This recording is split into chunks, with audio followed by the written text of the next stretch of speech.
Welcome to Data Science Perspectives. This series focuses on analytics and data science professionals from across industry to learn about how their career unfolded, what skills they look for when hiring, and what trends they think are coming next. I'm your host, Bill Franks. Let's get to it.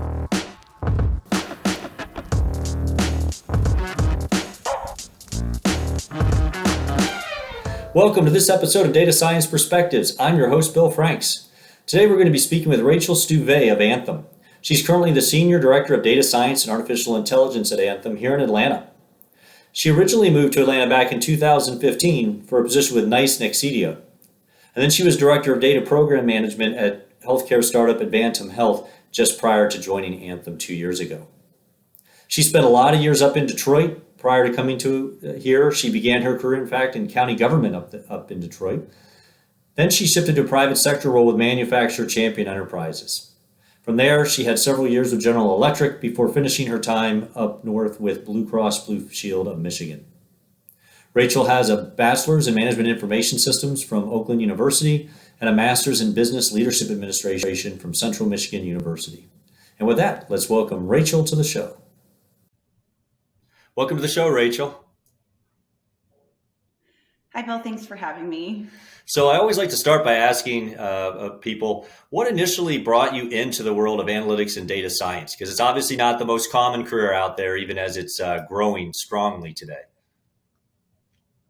Sure. Yeah, absolutely. When I actually started my career, it was not called analytics or data science. It was really just database development or Excel or Access.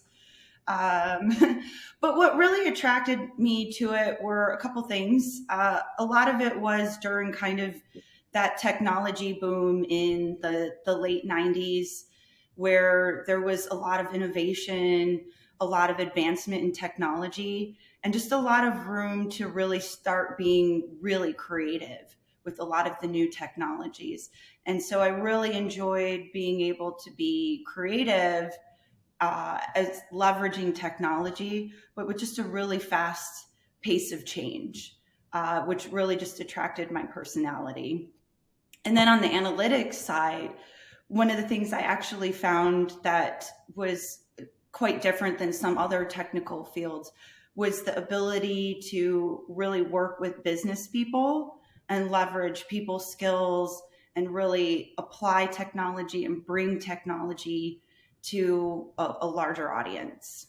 You know, you make a good point there that I don't think a lot of folks think about around analytics being a technical field where you not only get to, but actually have to interact with business and non-technical people, because there are you're right, a lot of other technical fields. If you think about it, if you're a networking person, what you do impacts those people very heavily, but you're probably not typically going to actually get to interact with them. And even unless you're on the design side of software, if you're a software developer, a lot of times, you're developing the code, there's somebody testing it, but not as much chance for interaction. That's an angle I haven't heard raised as often. And I thought that's a good one. Yeah. So you've ended up spending the most time in your career, although you've been in a couple industries, you've definitely spent the most in the healthcare industry, and that's where you are presently today. So what got you into healthcare? What drew you there, and what's kept you there? Yeah, I like the healthcare field because for a couple reasons. One, I think historically healthcare tends to be a little bit behind in technology. So there's a lot of runway, a lot of white space to really innovate. And that's allows a lot of different projects, a lot of different career opportunities. So that I think is really attractive about healthcare. But also there's a really altruistic aspect of it, where I can go and do my job every day and know that I'm making an impact on someone's healthcare. So maybe it's somebody that gets nutrition that they need or gets care in a hospital, or more efficient running of our ER systems and response systems. So for me, it's a way that I can not only enjoy what I do from a technology perspective, but feel like I'm really making an impact in my community, as well as just the well-being and lives of people around me. And as you talk about the analytics to help those people in the community, one of the challenges I'm sure that you face in healthcare is so heavily regulated that there are a lot of limits in terms of how you can apply data and analytics in that industry. So, what kind of challenges do the regulations cause in healthcare that might be, unique to healthcare or other industries that are similarly regulated? Right. Yeah, the regulation, there's obviously a lot around privacy. So, especially from a data perspective. And so, privacy has been really long standing issue where we have to make sure that we're protecting the data and that only people that have the need to see certain things see it. There's a lot of extra layers to protect from malicious attacks or inadvertent attacks, right? If you went to the doctor, you would not want your information just out or given to somebody else, even if it was on purpose or by accident.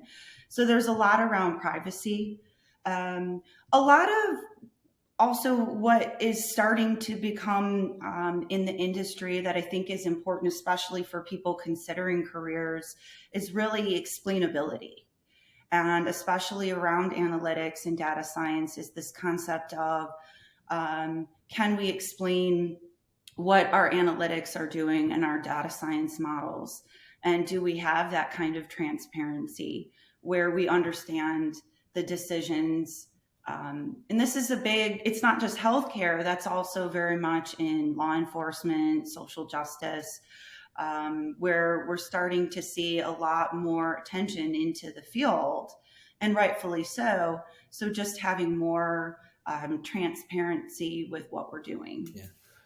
So I know one interesting thing to me about healthcare is that while there are those challenges, there have been some great strides made in recent times. So whether your company or just the industry in general, right? What are some of the coolest advances you've seen in analytics as it's being applied in healthcare in recent time? Oh gosh, that's a great question. I think a couple wearables are a really exciting area for the industry right now. And I think that we're seeing more and more interest in wearables. So your smartwatch, sensors, these rings now that you can wear, rings on your finger. So wearables, I think, are bringing technology to people that wouldn't have normally had access. Where now, if I wear a smartwatch and I can monitor my heart rate, I may not have had access to that before. Where I can monitor our blood pressure, or stress levels in sleeping as well. And so wearables, and when we combine that with analytics and the power that we can really start putting healthcare knowledge into people's hands, and then in the future use that to predict things. So predict chronic conditions or predict episodic attacks. I think that's a really exciting area for the industry and a really exciting way that we can truly leverage data and technology to bring it to people that wouldn't normally have access to that. So I'm familiar with wearables like the fitness bands and such. I wear one of those. What do these rings do? I don't think I've seen a wearable ring. What is it measuring? Oh gosh, yeah, there's a couple different brands out there, so I won't solicit one in particular. But there are rings that you'd wear like a wedding ring or a jewelry ring, and they range from very casual to, some of them look really much like a jewelry piece, and they'll track heart rate, stress level, blood oxygen level. So it's similar to a watch, but it's another kind of piece of design jewelry. And I personally think it's a little less intrusive than a watch sometimes. Yeah, I could say, I guess if the electronics are skinny down enough, you can fit it in a ring. That's a lot less obvious than this, the big thing on your wrist. So, Right.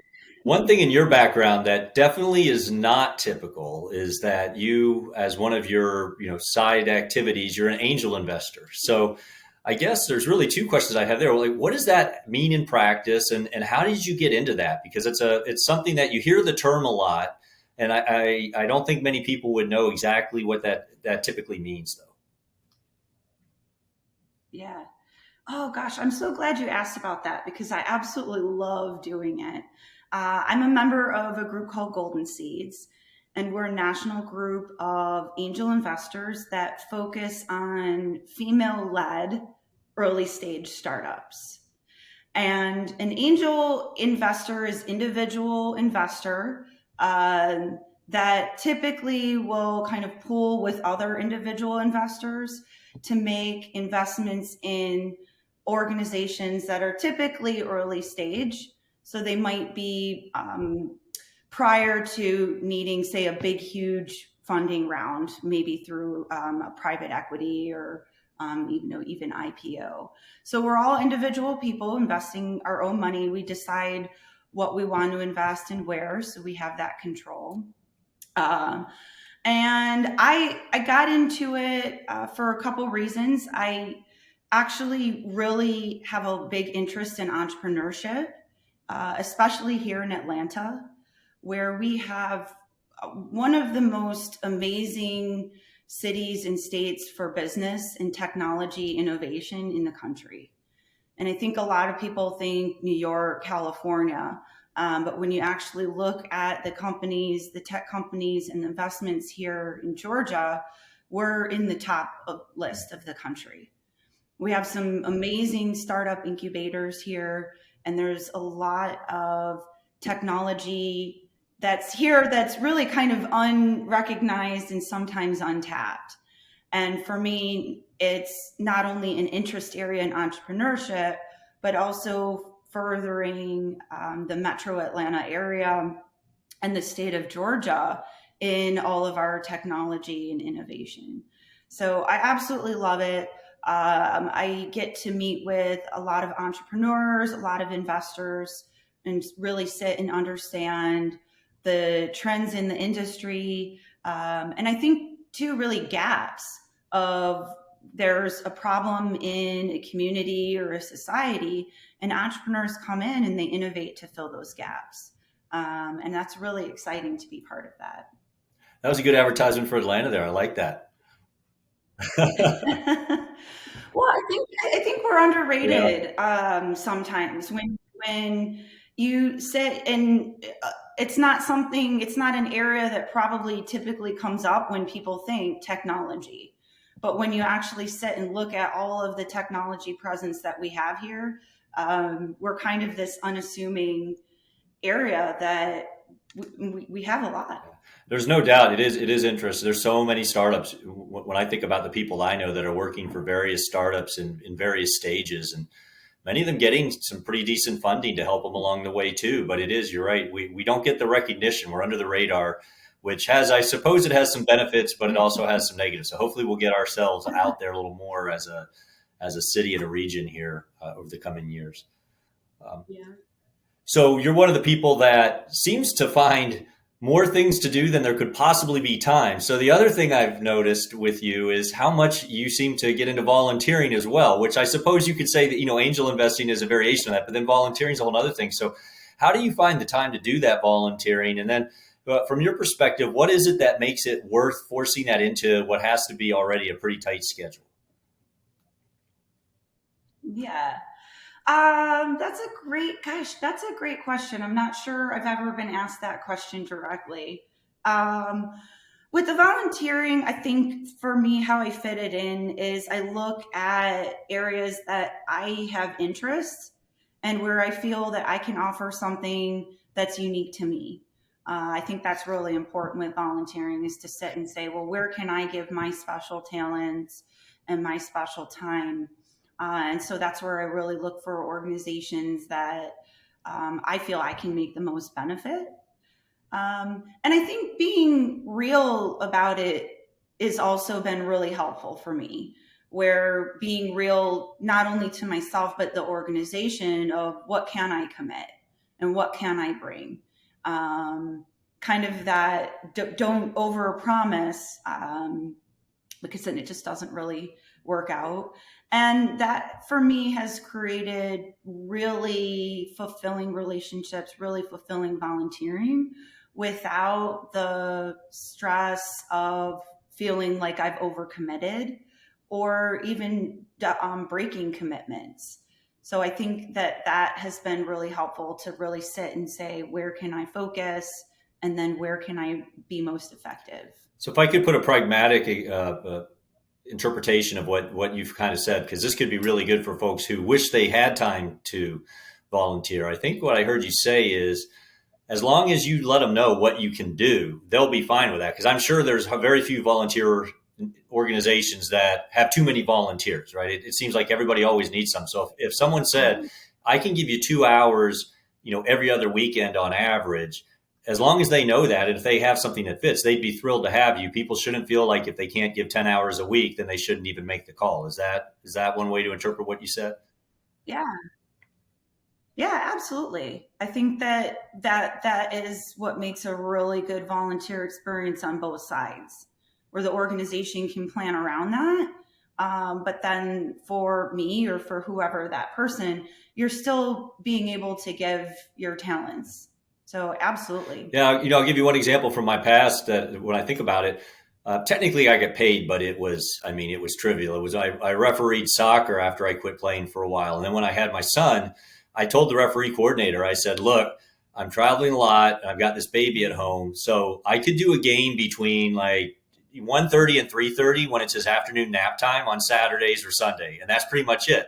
And I figured he'd say that's crazy because we can't work that in. But they were so desperate for referees that he's like, okay, I'll find you a game in that time range, and let me continue to do that for another year or two beyond what I otherwise would have if I had stuck to the assumption that you had to do 2 or 3 game sets or else you couldn't be of value. So that was one where I learned it's a good thing to ask and see, because in that case, if I hadn't asked, we both would have lost, because I wouldn't have got a chance to continue to contribute, and they would have not had anybody cover those games I covered. So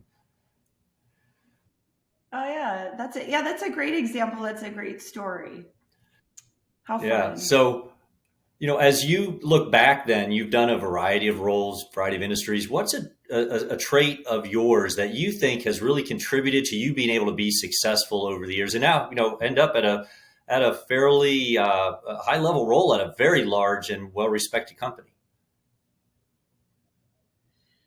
Yeah, I think that for me, I've found being able to understand the fundamental concepts of data and how it can solve business problems and make businesses better has and keeping it at that fundamental level has allowed me to apply those concepts across industries.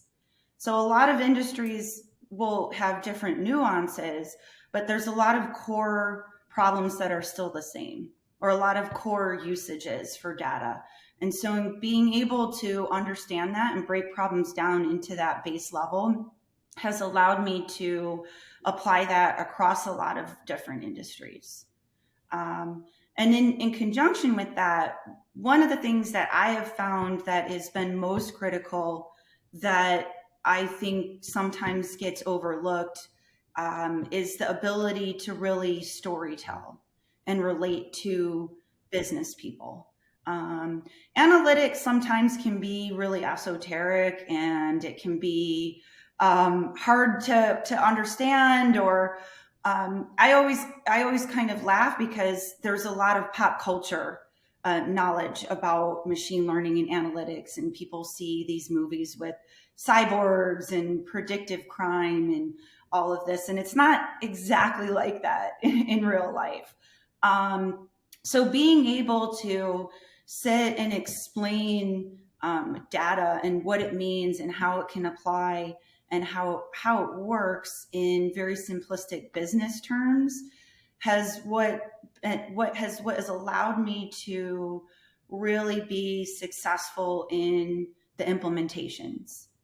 And one of the things that I always tell my team and people that I mentor is you can build the best algorithm or the best database or the best insight. But if people don't understand it and they don't understand how to actually use it really doesn't matter how good that algorithm is or that database. 100%.